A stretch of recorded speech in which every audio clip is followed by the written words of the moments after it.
குருவிலாம் நீங்க பார்க்கலாம். குருவிகள்லாம் எப்படி தெரியுமா கூடு கட்டுது? அந்த குச்சிகளை எடுத்துட்டு வந்து அப்படி கூடு கட்டும்.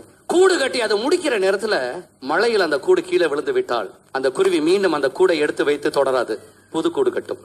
புதிதாக அந்த கூடை கட்டி மீண்டும் அதை முடிக்கிற நேரத்துல காற்றுல அது கீழே விழுந்து விட்டால் மீன் ஒரு புது கூடு கட்டும். எதுவரை கட்டும்? கூடு கட்டி முட்டைகளை இட்டு அடகாத்து தன் இனத்தை வாழ வைக்கிற வரை அது செய்து கொண்டே இருக்கும். ஏண்டா அதுக்கு தெரிஞ்சது ரெண்டு விஷயம் தான். ஒன்று விடாமுயற்சி, இரண்டாவது வாய்ப்புகள் இன்னும் உண்டு என்ற நம்பிக்கை. எத்தனை தடவைகள் கூடு கீழே விழுந்தாலும் அது மீண்டும் ஏன் பறந்து போகுது? இதே மாதிரி இன்னும் 1000 கூடுகள் கட்ட இந்த உலகத்துல வாய்ப்பு இருக்குன்னு நம்புது. யாரோ ஒருத்தருக்கு உங்களை பிடிக்காட்டா இனிமே எல்லாருமே உங்களை வெறுத்துருவாங்களா?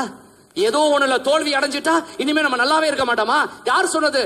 எண்ணங்களை நன்றாக வைத்துக் கொள்ளுங்கள், இல்லைன்னா நம்முடைய சொந்த எண்ணமே நம்மளை ஒரு நாள் கொன்றுவிடும். குருவிக்கு தெரிஞ்சது 2 சட்டங்கள் மட்டும்தான். விடாமுயற்சி, அதனாலதான் அது கூடு கட்டுது. இரண்டாவது ஆப்பர்ச்சுனிட்டிஸ், வாய்ப்புகள் உண்டு.